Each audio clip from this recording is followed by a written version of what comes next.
Hi guys. You might notice that I look a little bit different. I shaved my head.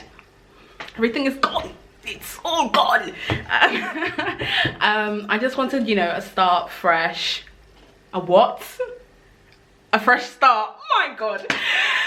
A whole finalist, a whole third year. Oh my god. So today I'm going to be talking about something called the HAT, the History Aptitude Test. So this aptitude test is both given by Oxford and Cambridge in order to kind of assess where students are in terms of the way that they analyze sources, in terms of the way that they write detailed answers, and many other things that I will explain further on. So a little bit of background on the HAT and my personal experience with the HAT. I took the HAT in 2016. I know, very, a while ago. I took it in 2016 and yeah, I was very concerned. I was like, wait, hold on a minute. So you want me to write a personal statement, you want me to send in a piece of written work, you also want to interview me, and I have to do a history aptitude test? I was like, this is a lot. So like, you're asking a lot from me. And I didn't know whether, you know, I needed to revise certain things. I didn't know whether I needed to like revise certain periods. Sorry. I didn't know, you know what? Sorry, I had a call. I didn't know whether I needed to revise certain periods, what's gonna come up on the test. So I'm gonna try and kind of dispel the myths around the paper and try and give you guys as much information as I possibly can around the test, and hopefully help out some people. So in terms of the structure of the HAT, the structure of the HAT currently is actually quite new. It was released in 2018, which means it's only 2 years old currently. The paper that I took in 2016, the structure had, I think, 3 to 4 questions. So there was one primary source question, one generic question asking about themes in history, and then an essay question, which I think you would bring from like some of the topics you studied in your own history course at school. So I obviously took that, but now it only has one question. So one question asking you to analyze a primary source, and it's only 1 hour instead of 2 hours. So the paper is actually out of 40, it's marked out of 40, and I think there's 3 band thresholds. I didn't take much of a big note around the band thresholds. I think it goes from 0 to 22, which is the lowest band or the lowest score that you can get. And then it goes from 22 to 22 to 33 or something like 31, and then it goes from 33 to 40. So I actually made a note of what they're asking you in order to get to the highest band, because that's what we're trying to achieve here. It says, for 33 to 40, a candidate will have an impressive, well-organized, balanced answer that engages intelligently and perceptively with the passage, hits most of the high-level indicators and some low-level indicators. So they will also ask you, in terms of the indicators, they will ask you to cover kind of 3 things. So 1 is historical insight and perspective, 2 is coverage and use of evidence, and 3 is shape and structure. So those 3 things and have indicators in terms of how well the candidate is hitting all of these things. So now let's move on to the tips. Again, these tips are kind of what I've taken in terms of researching and trying to, you know, kind of get my head around the new structure. So there are probably way more tips that you can take on, you know, kind of do your own research as well. Don't only take this video. But yeah, let's get into it. Tip number 1 is to read the source at least 3 times. When you read the source at least 3 times, it means that you have as much familiarity with the text or the source as much as you can. And it also means that later on you'll be able to answer the question in a holistic way, and it will also mean that you'll be able to kind of cover everything without missing anything out. Tip number 2 is timing. So personally, with this type of paper, I would take 20 minutes on reading, thinking and planning, and then 40 minutes for writing. So within those 20 minutes, I would have 10 minutes of reading, of reading and kind of putting down bullet points and thinking as well, and then 10 minutes for planning. So with my planning, I would kind of structure it with bullet points, and then as I start to write, I would kind of elaborate these bullet points and draw them out a little bit more. And as I've mentioned, 40 minutes of writing I think is way more than enough, and you should be able to kind of cover everything you need to cover within those 40 minutes. So tip number 3 is to identify the themes which have been presented within the text.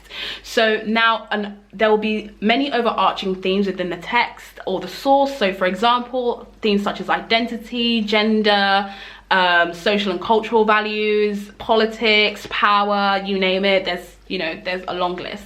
But identifying the themes that are present and making sure that you understand why these themes are being used within the within the text, and exactly what they're trying to say about that certain historical moment will make sure that you kind of land in those higher bands, and will make sure that you're also answering the question effectively. Now, tip number 4 is to answer the question directly. Do what they tell you to do. If they're asking you to do A, don't be doing B. Okay, make sure that you're answering the question directly, and this also goes to say make sure that you're writing with conciseness and precision as well. This can actually go a very long way, and it also means that you're able to take on instructions properly. Now, tip number 5 is to understand the liminalities of the source. Why would this particular source not do a great job of representing the particular historical moment that has been mentioned? Make sure to kind of add the liminalities throughout your argument, but make sure to also add it within your conclusion at the end, just to show the examiner that you're also thinking about the ways that the source is biased, which is another word for liminalities. Now, tip number 7 is to look at the source holistically. Make sure that when you're discussing certain themes, that you take evidence from different parts of the text and of the source. It shows that you're able to kind of construct an insightful and detailed argument, and you're not kind of just trying to follow the structure of the text itself. Now, tip number 8 is to make sure that you use your own vocabulary as much as you can. Only use the text or the source. So when you're referring to the text or the source, only make sure this is in quotes, or try to describe it as much as you can in your own words. Again, this also shows that you can make a coherent and insightful argument by yourself, and you're not just taking from the text or the source and kind of recopying it on the page. So tip number 9 is to make sure that your organization is strong. So for this type of paper, the way that I would organize it is to structure it into thematically arranged paragraphs. This means that you're answering the question in a holistic way, and it also means that you'll be able to give very detailed answers as well. Now, tip number 10 is to don't use quotes just for the sake of using quotes. Use quotes with a purpose. If you select a certain quote, what does it say about the theme that you're trying to convey? What does it say about the source? What does it say about that historical moment? As soon as you select a quote, make sure to peel or to P, whatever they use in your school. Try to take on the certain techniques that you've been taught at school when it comes to analyzing quotes. And that will make sure that you're showing the examiner that you're constantly analyzing the text, and you're constantly making purposeful decisions, if that makes sense. Yeah, so those are my 10 tips. I'm aware by the time that this video will be released, which hopefully is on Friday, you will have 2 weeks until the exam.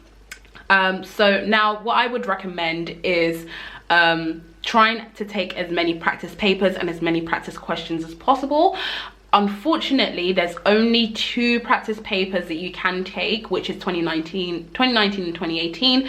But I am aware that question 3 on past papers before 2018 is very similar to the type of questions that they want to ask you, in terms of primary sources, and analyzing primary sources. So what you could do is take those question 3s and answer them, obviously, and then use the mark scheme from 2018 or 2019. I've also kind of collated a very generic mark scheme that you could also apply to this, and I will link the Google Doc in the description box below. And another alternative is to also take primary sources or texts that you have learned in your own module, that you have learned in your own module. Wait, that you've learned in your, no, is that the word? We're gonna go with it. We're gonna go with learned. That you have learned in your, I'm pretty sure it's not right, it does not sound right. That you have learned in your own modules. And you know, again, use the generic mark scheme that I will link down below, and ask your teacher to mark it using this mark scheme. It means that you kind of get as much practice as you can without, you know, forcing yourself to only go back and forth between 2018 and 2019. So yeah, I wish everybody the best of luck. I really hope that you guys you know, smash this paper and, you know, just try your best, essentially. And remember that this is only one part of your application. So if you feel like it didn't go as well and you feel like it's, you know, it's ended there, don't worry, just do your best. You might be really surprised in terms of what you can do. And yeah, and also try to research as much as you can within those 2 weeks. Don't only use this video as a reference. You know, try to look at other things as well, other resources on the internet. Use your teacher as a resource as well. And yeah, I hope you guys enjoyed this video. Sorry, I don't know what happened there. I hope you guys enjoy this video, and make sure to tune in next time. Okay, bye.